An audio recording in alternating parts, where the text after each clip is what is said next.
नमस्कार दोस्तों, कैसे हैं आप? मैं हूं गौरव और ये है ट्रांसफॉर्मेशंस। क्लाउड सीडिंग या आर्टिफिशियल रेन काफ़ी चर्चा में फिलहाल बना ही हुआ है और रिसेंटली दिल्ली गवर्नमेंट ने आईआईटी कानपुर के साथ मिलके इस तरीके की क्लाउड सीडिंग करने का काम किया आर्टिफिशियल रेन के लिए और मेजरली 3 लोकेशंस पे दिल्ली की इसको करने का काम किया, जैसे कि बुराड़ी है, नॉर्थ करोल बाग है, as well as Mayur Vihar है।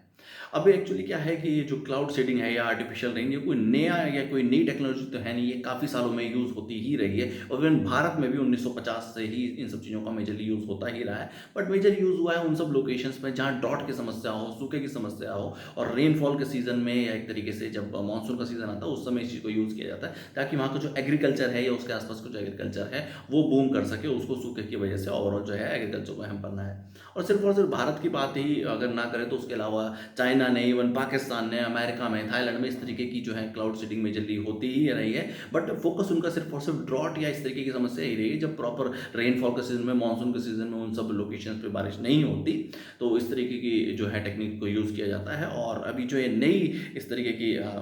एयर पॉल्यूशन को सॉर्ट आउट करने की जो है ये एक नए तरीके का आइडिया इम्प्लीमेंट किया गया है कि अगर ऐसा हो जाता है या अब अगर बादलों में सिल्वर हाइड्राइड को डाल के इस तरीके से अगर आर्टिफिशियल रेन की जा सकती है, तो उससे ओवरऑल जो है एयर पोल्यूशन का अगर उसको सोल्यूशन हो पाए। बट बहुत सारी कंट्रीज ने इस तरीके के जो है टेक्नोलॉजीज़ को अपनाया, बट मेजरली कोई ऐसा कोई बहुत अच्छा रिजल्ट नहीं निकल पाया। उसके पीछे काफ़ी सारे रीज़न्स हैं। फर्स्ट ऑफ ऑल क्या है कि जो आप जब भी आप इस तरह की आर्टिफिशियल रेन करेंगे तो आसमान में बादल होने, क्लाउड्स होने बहुत ज़्यादा ज़रूरी है और उनके अंदर एम्पल क्वांटिटी ऑफ मॉइस्चर भी होना बहुत ज़्यादा ज़रूरी है। इस तरीके के ड्राई विंटर के सीज़न में जब बादलों में उतना मॉइस्चर ही नहीं है, तो वो प्रॉपर इस तरीके से हो नहीं पाएगा। सेकेंडली काफ़ी सारी कंट्रीज़ ने इस तरीके को करने की कोशिश भी करी, बट उसके कोई बहुत अच्छे रिजल्ट नहीं आ पाए और बहुत बार तो इवन रेनफॉल भी नहीं हो पाई, जो हमें दिल्ली के में भी देखने को मिला, जिस तरीके से परसों इस तरीके की चीज़ों को किया गया, बट ओवरऑल वैसा कोई रेनफॉल नहीं हो पाई। तीसरा, ऐसा भी देखा गया कि काफ़ी जगहों पे अगर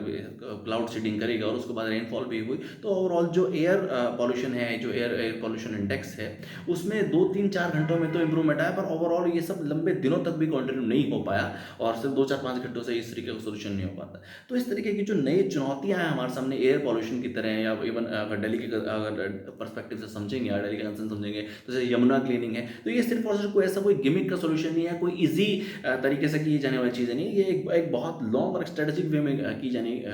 टाइप की प्रॉब्लम्स हैं। जैसे कि आप जानते हैं कि दिल्ली का पॉल्यूशन कोई एक पर्टिकुलर रीज़न से तो होता नहीं है, भले वो व्हीकल्स का धुआँ हो, भले वो इंडस्ट्रियल हो, पॉल्यूशन हो, उसके अलावा जैसे कि आपकी पराली की जलने की है या ओवरऑल एफ्लुएंस जलने की है, इंडस्ट्रियल वेस्ट है। तो इन सब चीज़ों को स्ट्रेटेजिक वे में किया जाना बहुत ज़्यादा ज़रूरी है, तभी इन सब चीज़ों का सॉल्यूशन हो पाएगा। जय हिंद, जय भारत।